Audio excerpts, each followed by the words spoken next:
Hi everyone, this is Leonora from Embody Truth. And today I'd like to explore the question with you, can your emotions re-traumatize you? So there's a general understanding that blocked emotional energy can create dis-ease. It certainly can block up your energy system and stop you from being in the flow of life. And so the unexpressed, unmetabolized, undigested, if you will, emotional energy is creating kind of a chemical soup, a hormonal soup, a neurological soup. It's affecting your microbiome. It's directly related to your health. So in the understanding of that, it becomes important to move these energies out of the system. And I wanted to share about this because over many, many years, I attended various trainings and events where people moved into a cathartic expression, banging pillows and catharting their emotional energy. Now, I happen to be somebody who's pretty sensitive, and what I noticed was stuff was not clearing when they did that. And it didn't feel right for me to do that either. So I went on my own exploration with this quest, is that the way to clear the emotional energy from my system? So it kind of is, and it kind of isn't. There's a certain nuance that makes the difference. When we are emoting,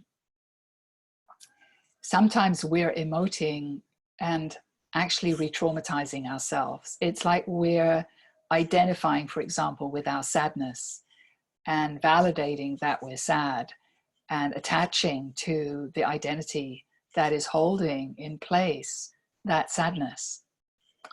So it doesn't really matter how much we cry or how many people see us cry. And even if people,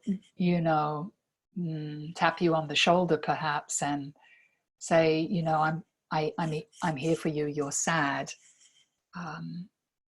All those things can be incredibly supportive and valuable, but they can also maintain the traumatic imprint in the system because the person who's having this experience with their sadness is getting validation for the position that they're holding, which is something like, I'm sad.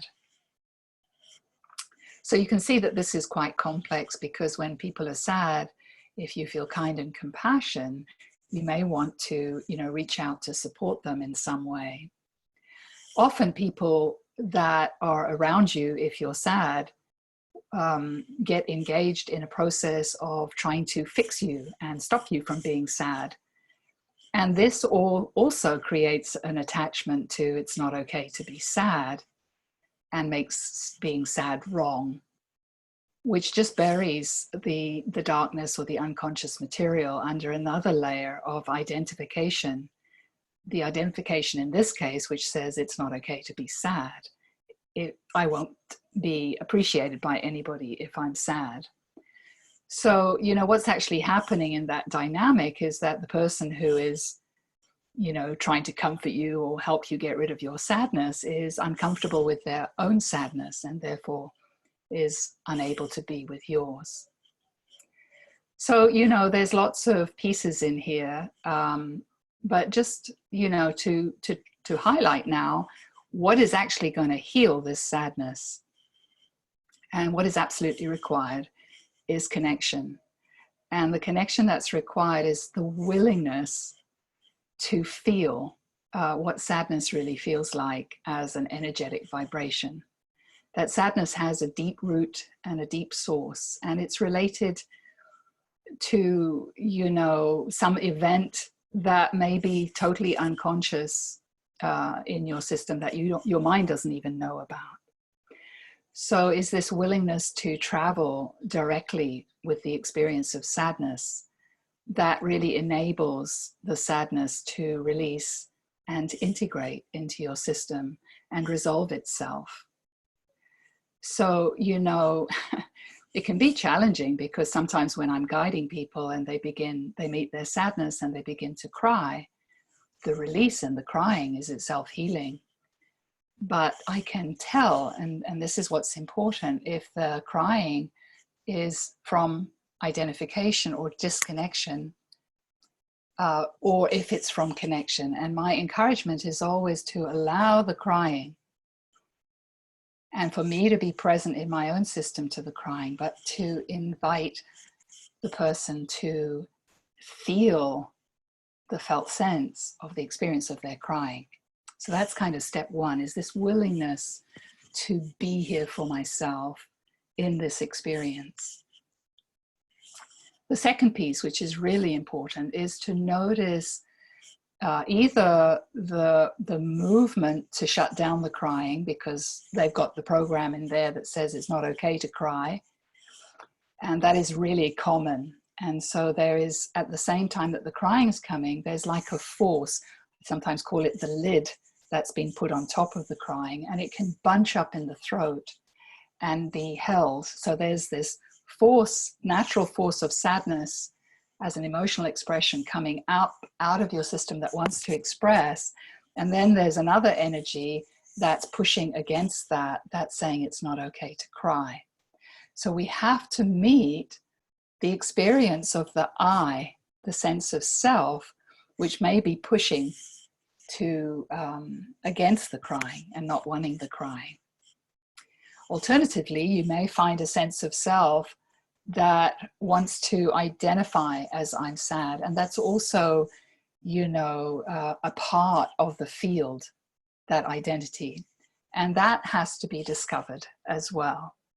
So there's a lot to this, and it's kind of about working at the causal layer, is needing to see both that sort of feminine expression of the sadness, but also the masculine's relationship with the feminine as, you know, either blocking the expression or identifying itself along with I'm sad. Now, both are going to cause problems. So both need to be seen. And in my work, the absolute healing force is the origin, the root of the sadness and the root of the identification with the sadness, which are in the felt sense, in the field of awareness. And one can feel very deeply through these vibrations toward the root. And it may take you into older memories, or you may find the root. Alternatively, one can introduce these experiences in the field to the experience of stillness. And this exploration with stillness is a little bit like introducing the wound and the wounded one to God or the higher force. And that also serves for integration and unification of the system. There's a lot more to this beyond what I can share in this video, but if you like this content, please feel free to like, to share, and to subscribe. And I look forward to seeing you again in the next. Bye for now.